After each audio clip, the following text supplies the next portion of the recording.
Right. Welcome, everybody. We've got over 130 people here today. My name is Yogi Roth, representing the Pac-12 Conference. I've been a part of this conference for almost 20 years now, and excited to be a part of many firsts, right? The first day that the Pac-10 went to the Pac-12, the first day we launched the Pac-12 Networks, and today is the first day we're having a seminar as such. And I'm really proud of it. I'm really proud of this month, the mission, and this company. If you don't know it, we're here to let you know we became the first Power 5 conference to go all in on inclusion, which has sent a powerful message around the country. And once again, we are leading the way and creating the landscape with student athletes in college sports. And I'm really proud of that. I know all of you who are joining us today are as well. And you know, our logo, inclusion, is at the core of it. It's what we stand for. It's what our coaches, we have some of them on today, our current student athletes, you'll hear from today, and even former stars, they also represent that. You'll hear from them today as well. And when we meet all of them, I think they're going to enlighten you, excite you, inspire you. And that's what this hour is truly about. Because today, in the history of this illustrious conference, it is our first, I'm telling you, first LGBTQIA plus Pride Education webinar. We've never done it before. So again, we get to be part of something really unique. And I'm sure you'd like to know that all the other conferences around the country are saying, hey, we heard you're doing this. How are you doing it? We want to do something as well. So we're setting the stage again. The goal from my lens is really simple today. It is to listen, learn, and discover from our guests and hopefully within ourselves. So I urge all of you to sit back, get your notepad out, enjoy, listen. If you have questions, we can connect with those at the very end today, but it's going to be a very fun hour with the crew that we have. So with that, I want to hear from our crew. Please share your background, your connection to this conference, and what you are most looking forward to today. Dr. Eric Lushen, I'll ask for you to go first, and I'll go around the room. All right, thanks, Yogi, and thanks everyone for being here. A little bit about me and my background. I'm a former D1 college football player. I played at the University of Nebraska-Lincoln from 2003 till career-ending spinal fusion in 2006. One of my claims to fame is I'm one of the first openly gay Division I college football players. My life took a turn in 2014 when the world was ready to hear from openly LGBTQ athletes such as Michael, Sam, and Jason Collins and Robbie Rogers. And I got thrown into the media and took a turn from my PhD in biomedical engineering to co-found and run the LGBT SportSafe inclusion program. And now I work with amazing conferences such as the Pac-12 and the America East and other athletic departments around the country to build infrastructures of inclusion. And I'm just super passionate about this space. And if I can help anyone in their struggles in the LGBTQ community or anyone become an ally, then I'm doing what I'm meant to do on this planet. So thanks for having me here today. And thank you all. Oh, and lastly, I guess the thing I'm most excited for is hearing all the expertise from the other people from the Pac-12, student athletes, coaches, administrators, and yourself, Yogi, about everything LGBTQ inclusion in sports today. So let's get started. I heard that. All right, let's hear from the coach, one of the coaches we have on today, Coach Denise Wescott. I'm Denise Wescott. I am assistant lacrosse coach at Cal Berkeley. I was probably the beginning of Title IX. I was one of the first females to sign an NLI at the University of Maryland to play field hockey, basketball, and lacrosse.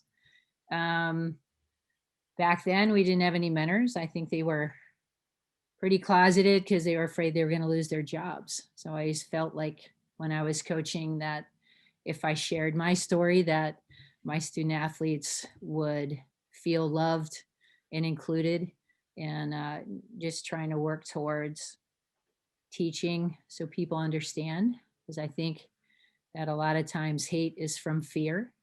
So I've been working at this for a while.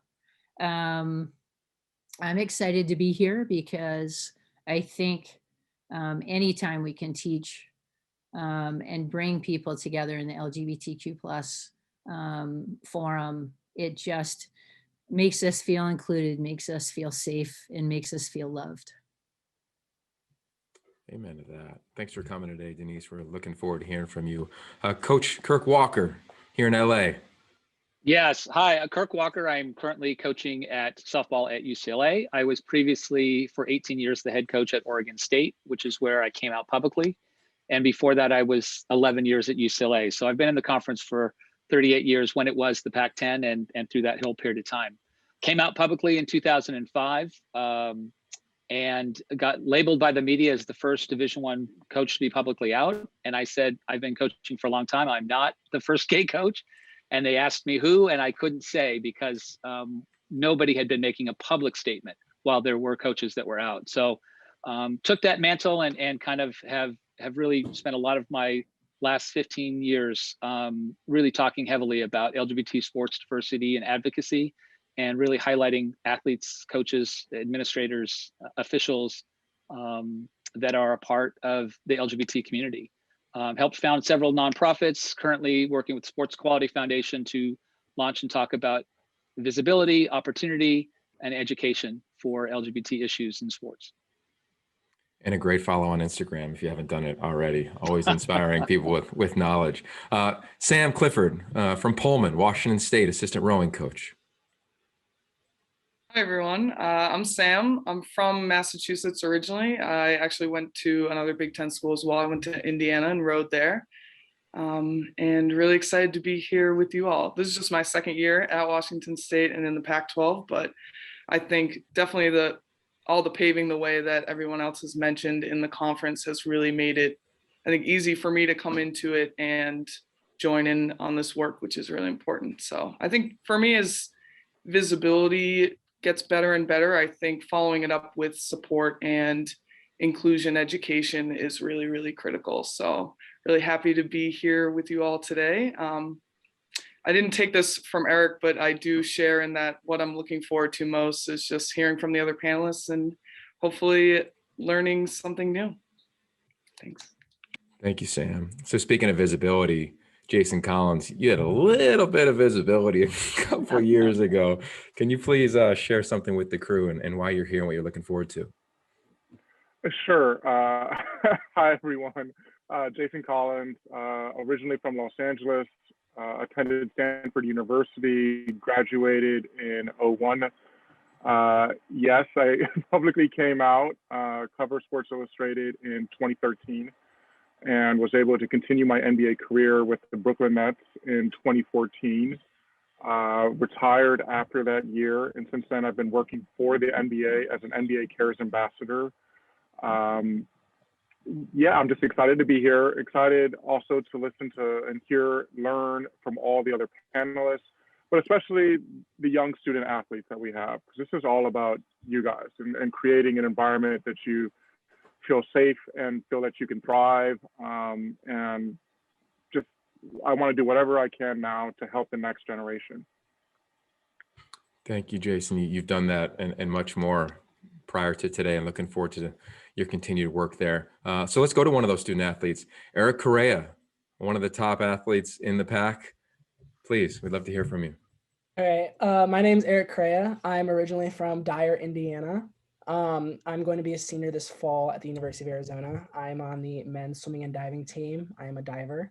I'm very grateful to be here. I think this panel is very inspirational. I mean, we haven't even started and I'm just like at a loss for words. I'm really, like Sam and Eric said, I'm like very excited to like hear what everyone else has to say, because knowledge is power and I can always learn more. So very happy to be here. Like that, knowledge is power, so true. And knowledge got you a degree, Devan Kirk, recent graduate at UW. Welcome to the crew. Thank you. My name's Devan. I use he, they pronouns. I am graduating this Saturday from the University of Washington. Finished my degree like 2 weeks ago, kind of crazy. But I'm excited to be here. Yeah, this group of people is amazing. Like Eric said, I'm sitting in awe. Like, oh my gosh, like I've seen some of you growing up, and I've just this whole thing. But yeah, like this group is. I'm really excited to learn from everyone, and like I'm really excited to hear about all the different perspectives. One of my degrees is in anthropology. I love listening to people. I love talking about people. I love talking to people. So this is going to be a really great experience, and I hope that we get to teach everyone here about some really great stuff. So. All right, so let's do that. And we're going to go around the group. We're going to hear from everybody a few times throughout the course of the next 45 minutes or so. But I think foundationally, let's just talk context, Dr. Eric Lushen. Why Pride? Why June? What is the history around the month that we celebrate and the mission that all of us are on to continue to be allies and give people a platform to just simply be who they are. All right, I'm going to ask Naveen to start the slideshow here. So first of all, Pride is part political activism and part celebration of all that LGBTQ community has achieved over the years. You know, we celebrate in June to coincide with the catalyst of the gay liberation movement, which was the Stonewall Uprising, which took place on June 28th, 1969 at the Stonewall Inn, which is a gay club in Greenwich Village, New York City. Stonewall is often considered by historians to be the beginning of the modern LGBTQ rights movement. This uprising was a series of protests that began in response to a police raid at the Stonewall Inn.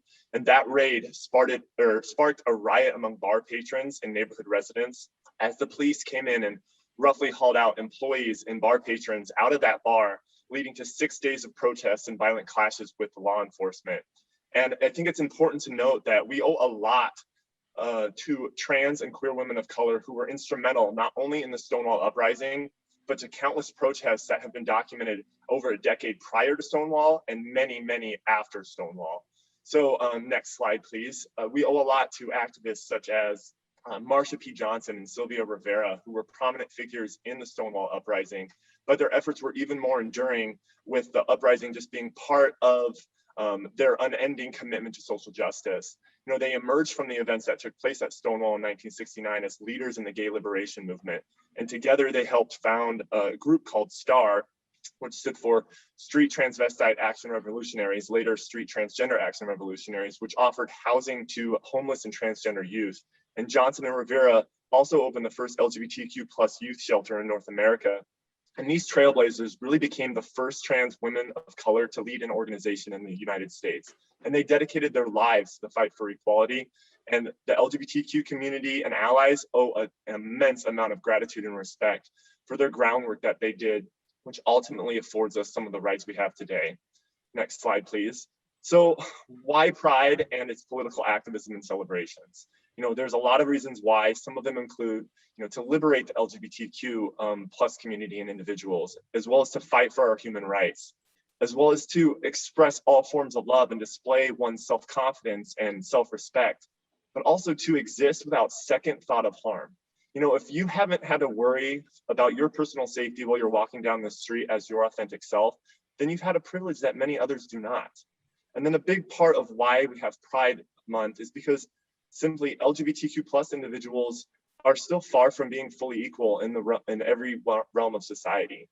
You know, yes, we've made a lot of progress over the years with the passage of marriage equality and the repeal of Don't Ask, Don't Tell and other landmark victories, but you know, there's still a long way to go and we must not be complacent. Next slide, please. Because the harsh reality of it all is that there have been over 250 anti-LGBTQ plus bills introduced across this country over the past year, which is by far more than any other country. And of those 250 plus anti-LGBTQ bills, over 100 of them are anti-transgender bills that have been introduced, with some already being enacted into law. For example, on the first day of Pride Month this year, on June 1st, Florida's governor signed SB 1028 into law, which will effectively ban transgender students from participating in women's and girls' sports across that state. And at least 6 other states have done so as well. You know, outside of the attack that we're seeing on trans girls and women from competing in sports, another batch of these bills seeks to ban gender-affirming medical treatment for trans minors, which includes the use of life-saving puberty blockers and hormone therapy. We've already seen one state of Tennessee, already put this legislation into action. So I also need you to all realize that 2020 was the most violent year on record for trans and gender nonconforming people, especially Black and Latinx trans women. So it's important to remember that as we celebrate Pride, we must not forget that there is still a huge need for activism. So that is why we still have Pride and why we need to celebrate and honor Pride Month every single year. Well said, and thanks for sharing and the story and the reality, because that is the harsh reality that we're living in. And it's kind of like that phrase, if you say nothing, you stand for nothing. So everybody has the role that's on this Zoom and or in your community to stand up and make sure that people can walk down the streets and be themselves fully. With that said, I want to pass it on to Coach Kirk Walker and share some policy and also some history behind the policy. Yeah, I think it's really important. I go to coach role and I talk about the past, the present, and the future. And that's kind of how I always work. And I think when we talk about the past of this conference has really produced and really put out a lot of LGBT activists and icons in the sports movement. And I think that's really important to know. But the conference really hadn't taken an active role in any way, shape, or form. So, you know, obviously we go back to looking at some of the icons, like I said, Dave Kopay, who played football at Washington, and Sarah Tualo played football at Oregon State. And you've got Laisha Clarendon, who played basketball at Cal. Talk about Ryan O'Callahan, who played football at Cal. You've got Lauren Neidig, who was a swimmer, who really founded a great student athlete organization. And then obviously Jason Collins played basketball at Stanford. So you start talking about some of the icons in our movement have really come out of this conference. Yet the conference itself has been relatively silent. And I think that's where we start talking about where we're going and where we are now and this present. And we want to talk about obviously some new statement on sportsmanship that really is an important thing. Noveen, if you can kind of post that. And this is about the present. This panel, this conversation is something that's really important to be having. And I'm really proud of the conference for taking this lead and being a leader in this way. This new statement that's going to talk about the role of fans attending Pac-12 Athletic Institute events, including competitions, ancillary activities, are expected to act in line with the conference's value-based goals, including protecting the well-being of student athletes, promoting a culture of diversity, equity, belonging, and inclusivity, and adhering to the highest standards of ethical conduct and sportsmanship. This includes basic respect towards student athletes, coaches, event staff, other fans, and any other individuals in attendance at conference, athletic events, and activities. The Pac-12 conference does not condone hate speech, racism, sexism, homophobia, xenophobia, or ableism. Further, the Pac-12 conference strongly discourages abusive or unreasonable disruptive behavior.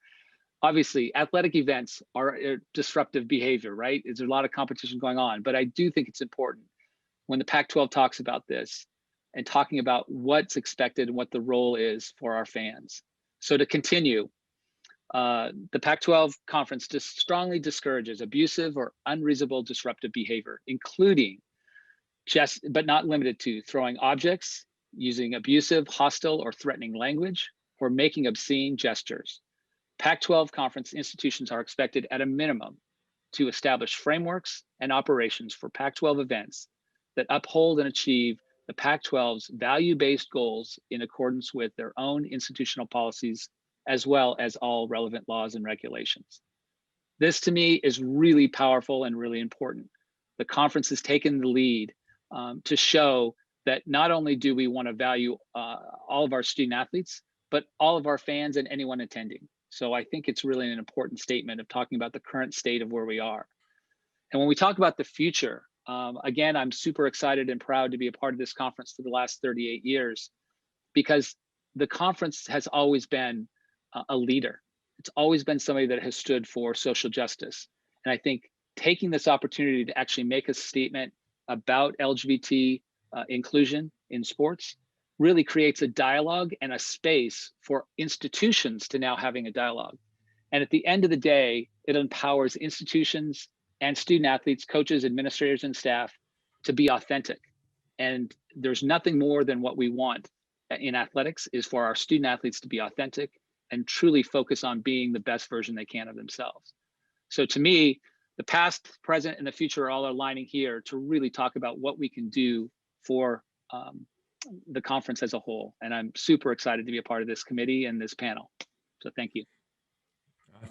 Thank you, Kirk. You're so right. I mean, oftentimes we see athletes as athletes and not humans, right? Can we take the helmet off? Can we take the uniform off? Can we take the bat away from them?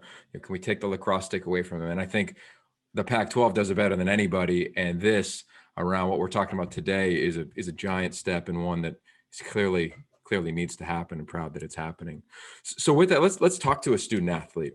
Eric Correa, I'd love to hear from you around the idea of identity and finding comfort as a student athlete within who you are and who you'd like to be as a competitor and also as a human. Yeah, of course. I mean, I think for me, like discovering my identity was a really, really long process. There's a lot of backstory to it. So I'll give you guys a little bit of that. I started gymnastics at a very young age and I was very successful. And I figured that my identity simply consisted of being an athlete because it's all I really knew as a kid. I would always justify this with how successful I was until I got injured. By the age of 12, I seriously fractured my back twice, and I had multiple other various injuries that still affect me today. So my parents like took me out of gymnastics and put me into diving. Fast forward to freshman year of high school, I decided to try out for the fall musical. I did these in middle school, and it just felt natural for me to want to be involved in it. Now, I attended a private all-boy Catholic school. So boys had to play both male and female roles. And this actually helped me figure out who I was because I never got to express my feminine side. So sorry, I'm a little nervous. I'm really grateful that I was involved with that because it led me to like this personality I did not know that I had. So I ended up coming out the summer going into my sophomore year, and I got hard. It was a hard time with a lot of the classmates because it was the masculinity in an all boys school it can be very overwhelming for someone like me who likes to express their feminine side. And so I just really just surrounded myself with like my friend group, and I'm very grateful to have loving parents and those lifelong friends that I still have. They gave me a safe environment to be my truest self. Something that I realized though, like through all of this, was my identity is always evolving. It's always changing because I'm always figuring out different sides of myself. I get myself into new hobbies. I enjoy embracing both my femininity and my masculinity. So being comfortable like with my identity is a continuous process for me. So if that makes sense. Yeah, of course. I mean, I think beautifully said. Everything's a continuous process, right? We learn that in sport all the time. You can't just jump off of a diving board and be amazing, or jump in the gymnastics floor and all of a sudden look like an Olympian. Same thing as a human. I think we're constantly evolving at different stages of our life. For Jason, you've often talked about your mission is to empower people to live their lives as their true selves. And I saw a quote that you said where it was, quote, "I was certain that my world would fall apart if anyone knew. And yet when I acknowledged my sexuality, I felt whole for the first time," end quote. I'd love for you to share with the group around the idea of activism and how, as you found who you were and got comfortable, and then of course shared it on the grandest stage humanly possible at the time, and then what you've done from that and why activism is such a huge part of your journey. Yeah, speaking of the biggest stage, on my coming out day, my public coming out day, I like to joke with my friends that I got back-to-back calls from Oprah Winfrey and President Barack Obama. So I was like, okay, I have to do something with this. And I think all of us as student athletes, or even in the world of athletics, we're looked to as role models. And I actually love being a role model. I love trying to make, I call it making the path easier for somebody else, just as athletes before me, like Billie Jean King and Martina Navratilova, made the path easier for me. I want to make the path easier for others. And I didn't see, when I was a young man, young boy, I didn't see gay men in professional sports. And I was sort of waiting for somebody else to be the first. But I got tired of waiting. And sometimes, as Billie Jean King says, you got to be your own possibility model. So hopefully others can be inspired. And I have to tip my cap to Eric and to Devan. You guys, I waited till I was 33 years old before I even said the words out loud to another person that I'm a gay man. So you can imagine the struggle that I went through. And I don't want anyone else to go down that path of waiting for so long. to say those words out loud.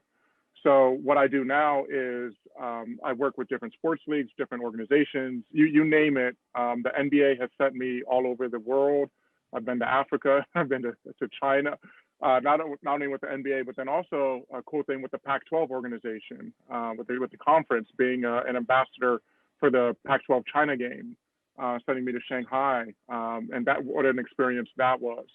And then meeting with local LGBTQ organizations. We met with Shanghai Pride while I was there and did an event with them. So you name the organization, I would try to speak to them or try to speak to the powers that be, whether it be in professional athletics, with the NBA, NFL, Major League Baseball, so that we can create that culture, so that those closeted athletes feel, if and when that they are ready, that they're taking cues and that they're seeing that, whether it's the Pac-12 conference or whether it's the NBA or NFL, that they are sending the right signals to those athletes and to those individuals who work for them, that you can step forward and you will be supported and you will be celebrated for who you are. So I got to give a lot of credit to the leadership of the Pac-12 for doing this, for having an event like this, because you're sending a huge message to those employees or to those athletes who are thinking, well, if I step forward, will I be supported? And the answer is yes, you will be supported. Yeah, I think as we look at, the landscape of college athletics is always changing competitively. But when you talk to a student athlete about their experience, it's, did I feel as though I can maximize who I was, my potential on the field, on the court, and also who I am in my classrooms, in my dorm room, in my apartment, in my own personal space. And you nailed it in terms of what you're doing and what the Pac-12 is aspiring to do. So with that, it is Pride Month, and a lot of us have different experiences around Pride. Denise, you have an experience that has a lot of beautiful experience. I wonder if you can share how you view the word pride. And you're on mute. That's me on mute. I think to me, it just means love and vision, that we have visibility, because we're such an invisible minority. You can look at an Asian and know they're Asian. You can look at a Black and know they're Black, but we're an invisible minority because you can't just look at someone and go, oh, they're gay, they're trans. And so to me, it's just visibility more than anything.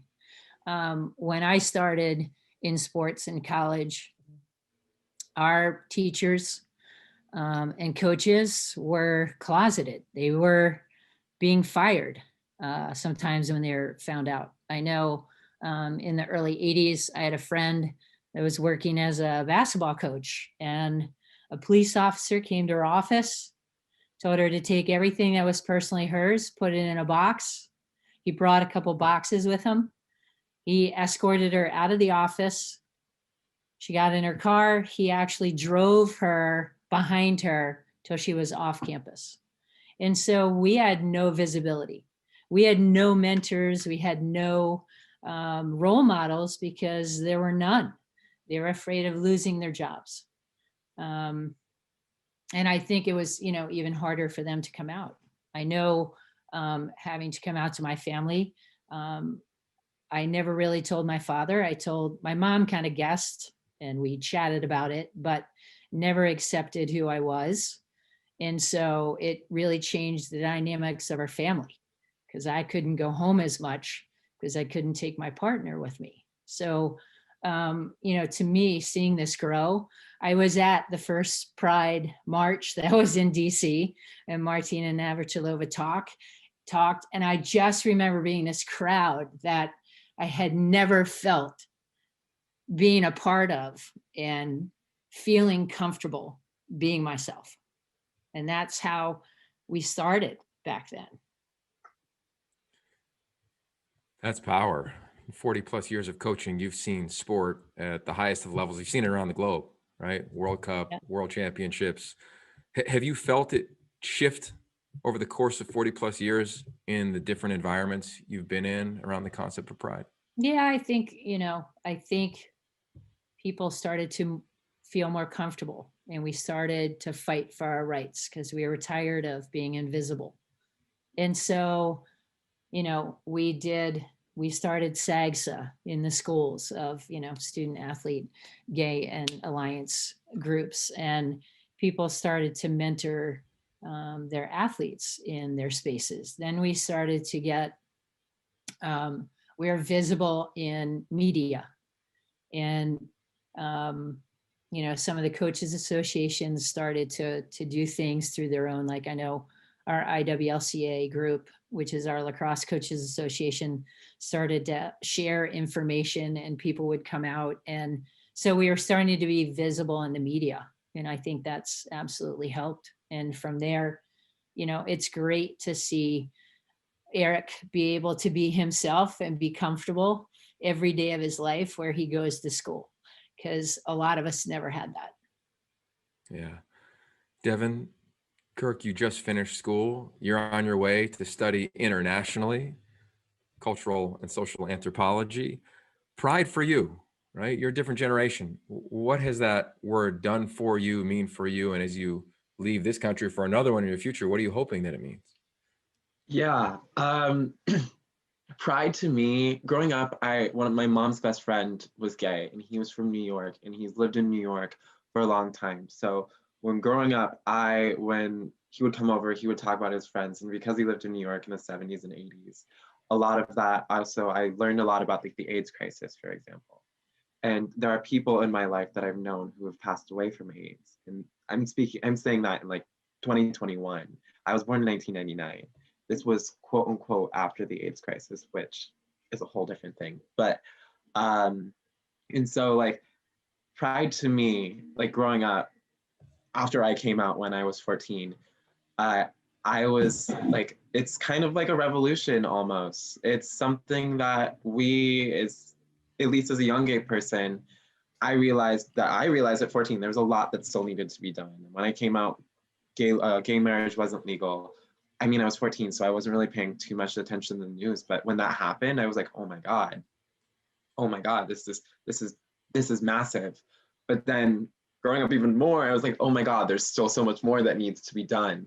And so it's every June, I try to acknowledge and learn more about LGBTQ plus history and how I can impact that.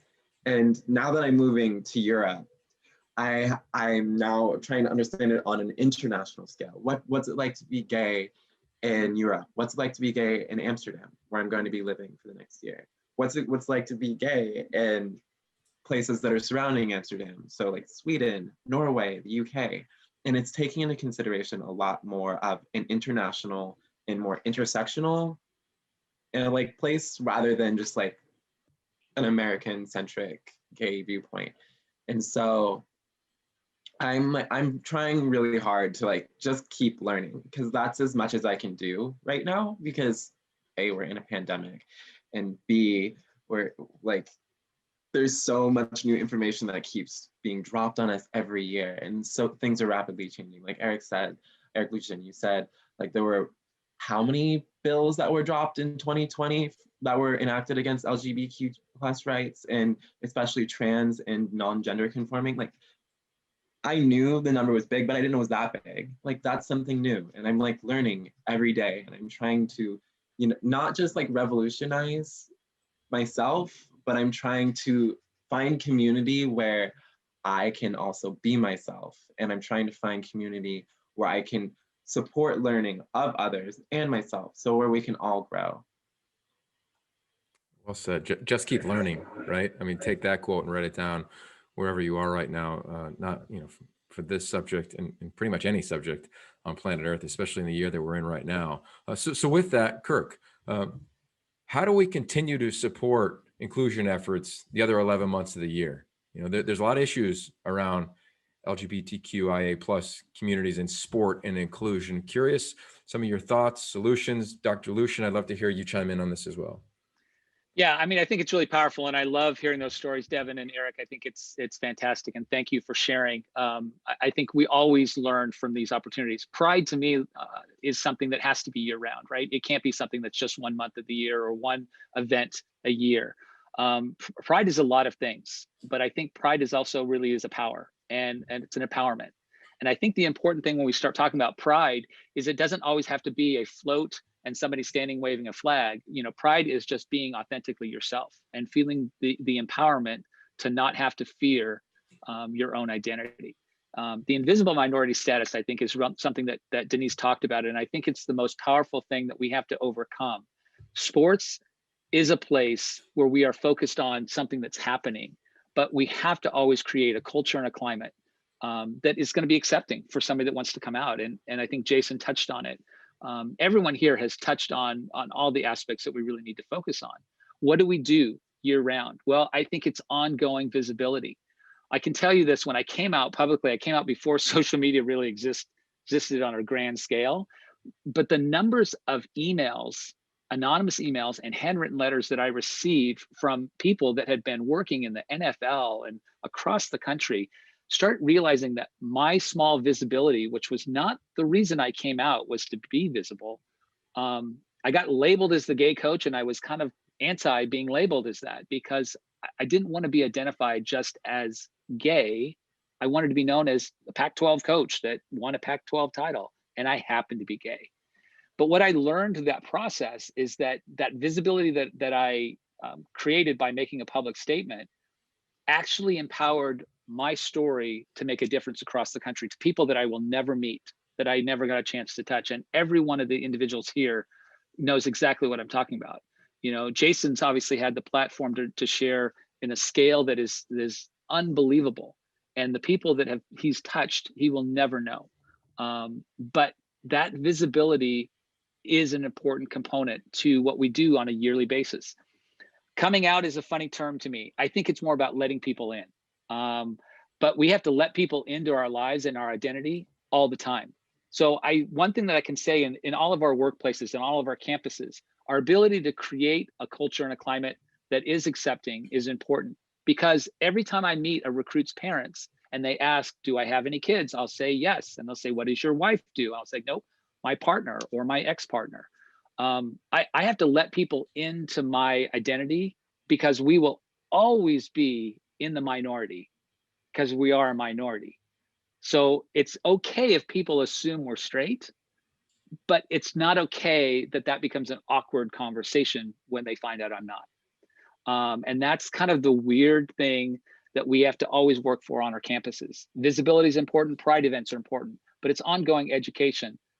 It's having these conversations. And that's why the Pac-12 being a leader, by starting to have this dialogue, really empowers so much more to happen. Yeah. Dr. Lushen, before I get to you, I want to ask Sam something real quick. Sam, you're on a campus. What have you noticed about your university as an ally, giving advice to student athletes, not only during Pride, but the other 11 months out of the year? I think, especially Pullman's a small town for those who haven't been, but I think our on-campus group has done incredible work as far as, you know, helping me and the student athletes that put our Cougar Pride Student Athlete Alliance together. I mean, what they've done in Pullman, in the Pac-12, and throughout campus has been really a great resource. And without them, again, those are people before me that have paved the way. So I think having that space on campus, right in our student building, has really been instrumental. So I think visibility is definitely geared towards, I think, carving out a physical space, which of course has been difficult over Zoom the past year. But I think, yeah, having a place on campus for them, and that's ideally what we get in the department with our group as well, is just having something more visible for student athletes is what I would really hope. Again, when we're back more in person and when that's a reasonable thing to expect. So Dr. Lushen, there's a lot of student athletes and people that work on campuses on this webinar right now. What are some concrete ideas, solutions, things that we can do when we get back on campus in full force to support this community as well as other student athletes and educate them? Well, thanks, Yogi. I think some of the things that Sam and Kirk already said are extremely important. I think oftentimes we think of inclusion as like a strictly top-down approach. But in athletics and in any realm of society, it's not just a top-down approach, it's also built from the bottom up. So we got to engage not only our coaches, administrators, and staff, we got to engage our student athletes. Inclusion is often led by the younger generation. They're the ones who are driving the change in our athletic departments day in and day out. So engaging our student athletes, our SAC groups, our team captains who are already looked to as leaders in the athletics department. So I say, go back to your athletics department, engage with your SAC group and your team captains, see what inclusion initiatives are resonating with them. What would they like to be involved with for the next year? You know, how would you want to do some sort of visibility things, such as Pride nights or, you know, Pride games and stuff like that? Or are you going to do some sort of panel events where you can, you know, do sharing of your stories? Because I really truly believe that, one, humans are wired for connection, and we create connection, we grow empathy through hearing and listening to others' stories, because we find and we see those differences and the uniquenesses in all of us and all of our stories, and realize the places where we can learn and grow from. So I think we need to go beyond just policies and inclusion events, and continue, like Kirk said, that ongoing educational programming, you know, bringing people in to educate the coaches, administrators, and staff on a cyclical basis, as well as student athletes. So you're constantly engaging, you're constantly at the forefront of the mind on what needs to be done, because inclusion is continuing to evolve. You know, the LGBTQ inclusion initiatives in sports 10 years ago is drastically different now than it was then. So there's still so much work to be done. As I highlighted in some of those slides on Pride, we're seeing so much policy and laws being and trying to be enacted across the country against the LGBTQ community. And I think when we engage people like our student athletes and utilize their voices, we're going to create so much social change, because we've seen throughout history in inclusion in sports how much sports can drive social change. We've seen that with Jackie Robinson and the integration of baseball, and the women's softball with the women's rights movement. So we're at a unique point in our time where we can use sports to create so much more change through LGBTQ inclusion, as well as other areas of social justice. Yeah, the power of play is clearly real. With that said, we got two students. Can I kick one more thing on that I learned, and I appreciate everything that Eric said there. I think the interesting thing that I learned too was that you don't know where your support will lie. When I came out publicly, there was football coaches, basketball coaches from across the country that I had been in departments with and worked with, and I couldn't have received more positive feedback and support from those people that you would have never guessed or never imagined. And I think it's really, that goes to where visibility becomes important, because I think so many people who don't identify as LGBT just don't know how to initiate the conversation or even be engaged in talking about diversity and inclusion when it comes to this. So anytime someone can be visible or you can create a dialogue, it's really powerful. And sports is more welcoming, in my opinion, than it has ever been perceived as being. So Devan, how has your school shown up for you? That's a strange question, because apparently people didn't know I was gay until this year. And so I think my first 3 years, it was kind of difficult because I apparently no one knew. I thought I made it pretty clear. I literally went in and I was like, hey, I'm gay. And people were like, cool. But this last year, it was a little different because I wrote a piece in the fall about Black Lives Matter and how they can show up for that. And part of that was being gay, and how there are a lot of gay Black men who are, once they come out as gay, that's all they become almost. And inside the Black community itself, there's this whole thing about being gay, and there's a lot of things that are embedded, deeply rooted into that. But UW gave me the space to talk about that. And UW gave me the space to speak up and say, Black liberation also means liberation for Black gay folks. We can't be treated differently just because we are gay. We can't be treated any different. We can't be treated worse just because we happen to be a man who also would love a man. And so UW took accountability for the Black Lives Matter, and they took accountability for my statement. when they posted that to a series called Our Stories Matter. And so this year has been really phenomenal. I've gotten to know plenty of people, and I have had and seen many staff changes at UW my last 4 years.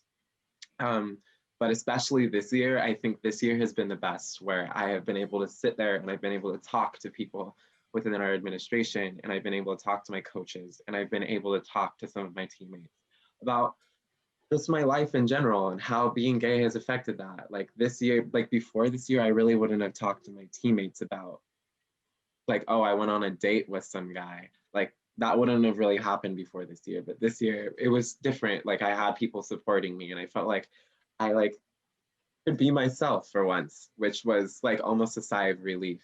And so at the end of the day, UW has been really phenomenal, and every year they're getting better. Yeah, well said. It's a great piece. Noveen, maybe we could throw that in the chat if you haven't seen it, or just Google Devan Kirk and you'll find that article. Eric, for you, how has your school shown up for you? I actually really like this question because I was actually involved a lot over this past year in athletics and working to have a more like safe and more inclusive environment here in Tucson. So a lot like Kirk was talking about earlier, like visibility is such a big thing. And so like that was, so this past year I was on the executive board for our SAC committee, and I ran diversity inclusion. And one of the main things that I wanted to do was really bring awareness to different minority groups, and this included the LGBTQIA community. And so it was really hard because everything was so limited because of COVID. You couldn't do anything in person. You couldn't have like these face-to-face conversations, those difficult conversations that I think that need to happen. So we were very limited on that aspect, but we were able to put together videos, and we did multiple Zoom meetings.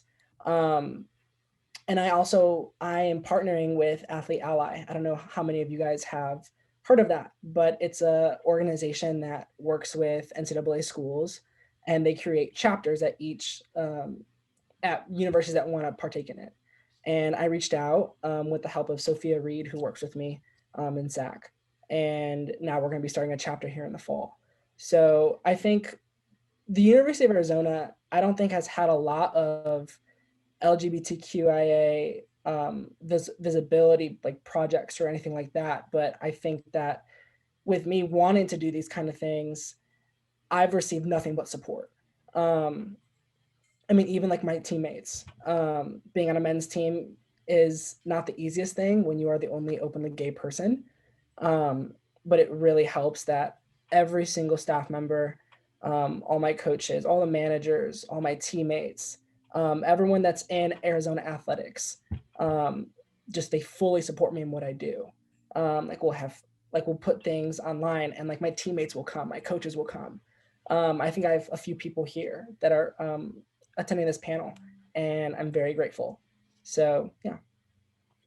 Jason, I want to bounce over to you real quick. You didn't have this type of webinar when you were in college. Webinars might not even existed when you were in college. They probably did at Stanford. They probably created at Stanford. I think some Stanford people, yeah. Yeah, they're fun. What would you hope someone could have told you then? Like, what did you need then? And now in all of your experience going around different campuses all across the globe, what have you learned that you could share with the people that are on our campuses currently? I mean, there are so many common threads in all of our stories, all of our backgrounds. There are so many stories that can bring us in ways that can bring us together as human beings. I think when you look at our country, we're sort of divided along so many different lines, but when you talk to the people in the sports world, we have so many different connections. I mean, all of us know about training, hard work, sacrifice, juggling, social life versus your workload and your commitment to your sport. And then when you add on top of that, being a member of the LGBTQ community and allyship, it's all about creating that environment of acceptance and that environment of celebrating someone so that they can, thrive. And I'm just so inspired listening to Eric, listening to Devan. But one thing that also to keep in mind, I mean, Devan traveling internationally. I remember being in 2014 was one of the first time that as an out gay man that I started traveling internationally. Is we have to look at our, the different countries and like, is this country safe for us?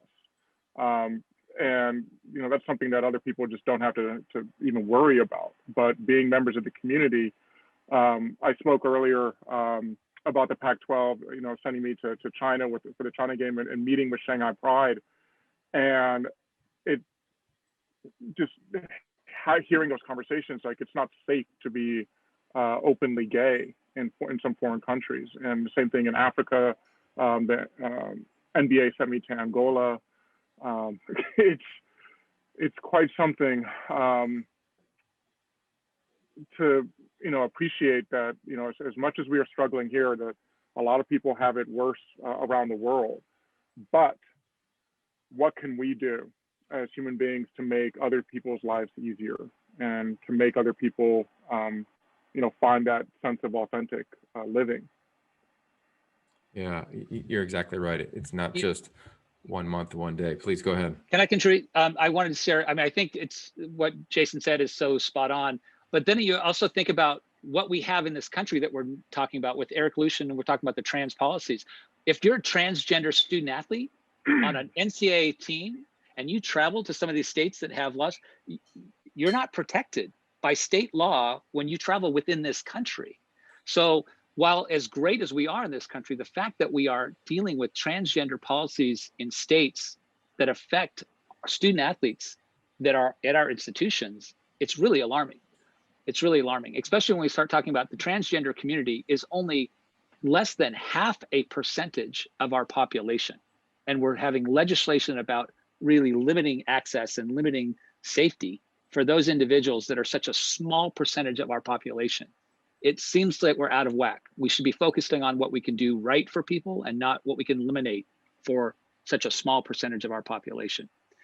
The second thing I wanted to touch on, sorry, I had to bring that up, but the interesting thing about what the power of visibility is, one of the biggest LGBT student athlete networks in the country here in the US was founded by a swimmer at the University of Arizona. Right, look at Eric going, really? Over 1,000 members joined GoSpace. GoSpace is a student athlete network online that has created this network. And it started, Lauren Neidig started that when she was a swimmer at the University of Arizona. But unfortunately, like Eric doesn't even know about that because we haven't had this dialogue and this visibility that has passed down to different generations. So even on our campuses, we have to do a better job of being visible and making sure that we are continuing to send the message about what is out there and what is happening on our own campuses or what could happen. That's well said. Oh, please go ahead, Jason. Sorry, and I just wanted to touch on something else that Eric said with working with Athlete Ally. Athlete Ally actually has an index where they will talk about different conferences and schools, and so you can actually go on and see, okay, does my school have LGBTQ educational resources like Kirk was just talking about? And if not, then it's time to have a conversation with your athletic director and see, hey, what's going on here? Yeah, and one of the big things that LGBT SportSafe does with visibility is, we're heavily education-based, but we go in and we look at the programming policy and public awareness initiatives that each individual school is doing, and then we award them a medallion, gold, silver, or bronze, to then display actively on anything that's going out to the media, on their webpage, on student athlete handouts, so that these people, like whether you're a fan, whether you're a potential student athlete or a coach or administrator looking for a job and wanting to be at a place where you can be your authentic self, that this is a place that will champion me in all of my identities. So that's something that we do as well at LGBT SportSafe. Yeah, make sure you check that website out. It's a great partnership for all of us that are on this call and everybody listening and the entire footprint, and it's going to continue to grow. I want to shine a little light on somebody doing that work. Denise, you did it. You didn't just have a game in the month of June that was dedicated to this cause. You decided to have it versus Oregon in April and use the platform that you had to make sure that we talked about the thing that we're all here to discuss. Can you share how that came to be and some of the lessons learned from that game that you got to participate in? Sure. Actually, I think it started by just asking the administration if I could help with LGBTQ plus, with our student athletes. And we wanted to grow our SAGSA group again. Next thing I know, I'm on a committee that's main campus. And I would say the two things I would add about our last conversation is I wanted us to connect with main campus. There are students, undergrad students that are part of the LGBTQIA plus community, and to connect our athletes with main campus to me was also important, and to learn the resources we had on our own campus. So I was trying to tie that in. I kind of was grabbing the Pac-12 to see what we could do. But if you just put on the slideshow, I'll kind of go over what we did with our Pride game. First thing I would say is like our head coach that works in lacrosse is very supportive of all kinds of diversity. And, she had talked about us having a Pride game. So if you go to the next slide, we kind of organize our community service with our team to have a staff member, and our student athletes that are on our team get to choose kind of what community services they want to work with, or any of the games that we have. We supported One Love. We've done some other games to try to make people aware of some of the different communities in the country. But we decided to do a Pride game. And then our student athletes pretty much were in charge of saying what they wanted to say and doing what they thought would be important. So we came up with some things that we wanted to do. So we assigned them each, they took different parts of what they were going to do. They decided they wanted to do a statement pregame. So that was read pregame right after our lineups were said, right before the national anthem. And this is their statement. The Cal Lacrosse program believes in the commitment to diversity, inclusion, and gender equity. We recognize all members of the LGBTQIA plus community and support their freedom of expression. We affirm no one should be discriminated against under any circumstances, particularly for being their authentic self. We celebrate Cal's students, student athletes, coaches, and administrators who are part of the LGBTQIA plus community and are supportive allies. We think transgender athletes have a right to participate in athletics at every level. We envision a world where diversity is celebrated and all people are accepted, respected, and valued regardless of their sexual orientation, gender identity, or gender expression. We will continue to work towards education and understanding to enrich our inclusive environment here at Cal and to provide a safe space for all. So we used to be SAGSA, and the student athletes felt like that kind of was old school, that we felt like we already had allies.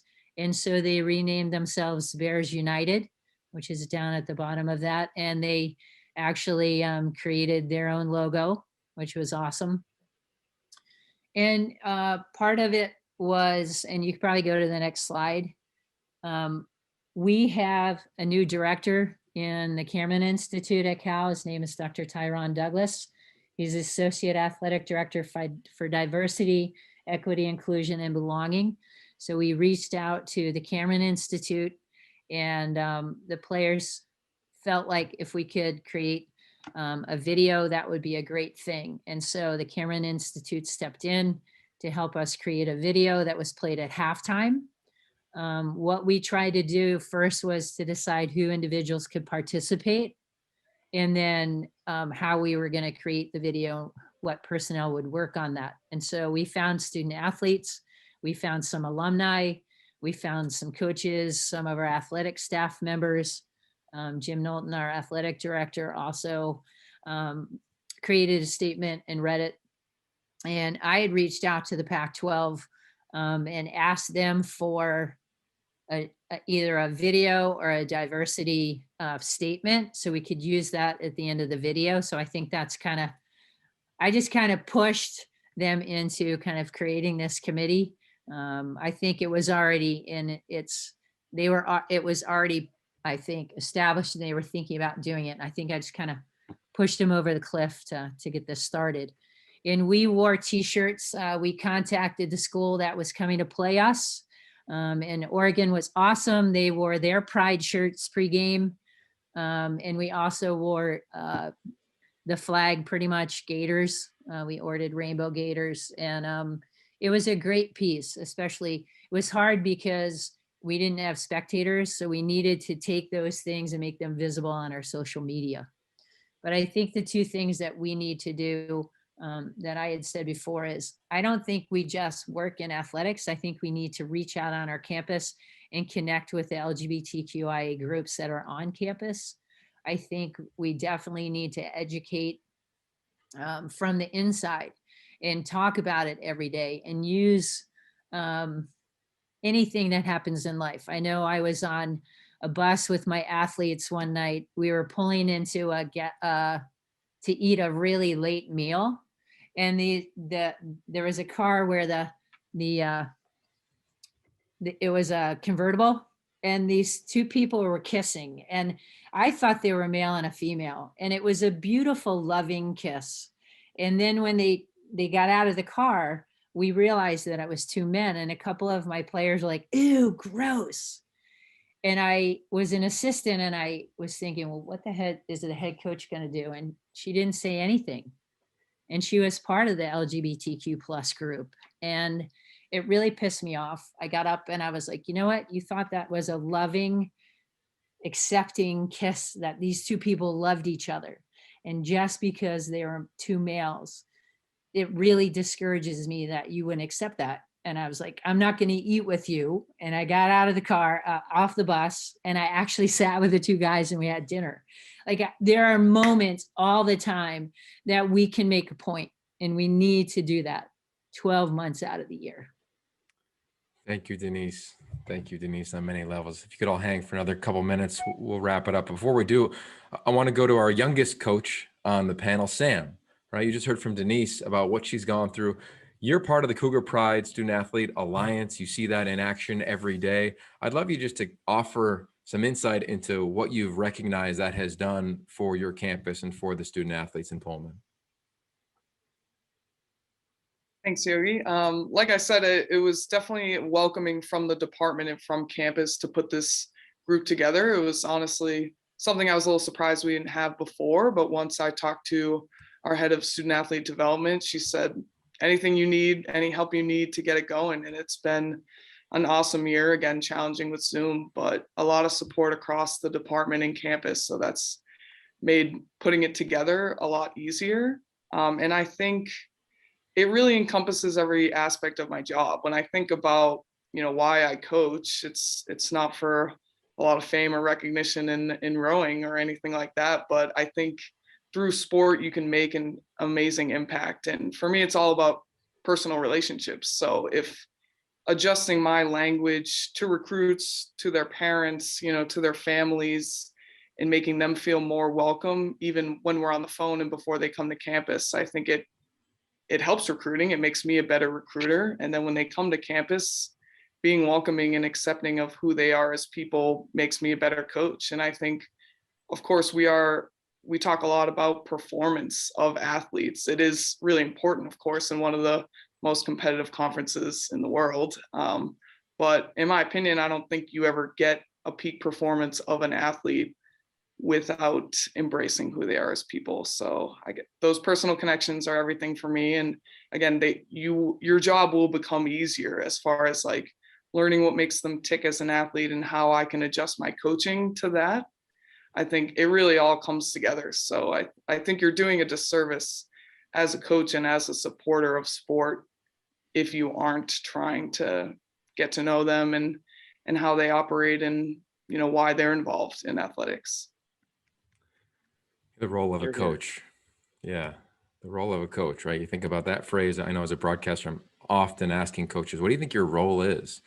And I know on our campuses and our conferences, it's not just to win games and win championships, but it's to develop a human. And all of you have developed us as better humans over the course of an hour and change. I want to thank you. There is a call to action though. And we'll put up a slide with that. For anybody watching, there is a conference-wide student athlete group working with schools that have led the LGBTQIA plus organizations, and that is coming soon, and it's gonna be part of the Pac-12 Impact Group. You can see that right there on your screen. There's a contact for Heather Vaughn. Please come be a part of everything that we are doing. We're so excited with our partnership with LGBT SportSafe. Obviously, so much support from everybody on this call, on this Zoom, on this webinar. I know I learned a ton. I think the word that I kept hearing from everybody was ally, ally, ally. And we are in a world where team is often said, but maybe not often defined or acted upon. And I think great teammates are great allies, whether that is because you shoot a great jump shot, you can throw a sweet spiral, or you can throw a strike and hit, one of the corners. But it's also about tapping into who you are as a human being, getting to know your fellow teammates, and of course the people that you coach or the sports that you oversee. So on behalf of the Pac-12 Conference, thank you to all of the panelists. Thank you. It was amazing, and I know that you've offered up your services. If people have any contacts, I'm sure, or questions, I'm sure they could hit you up on your social media platforms, and we can keep the conversation going. Because as we know, Pride is not a month or a day. We do this thing all the time, 24/7. So thank you all. Thank you. Thanks, everybody. Thanks, everyone. Thanks, Pac-12. Awesome job. You guys are amazing. Thank you all.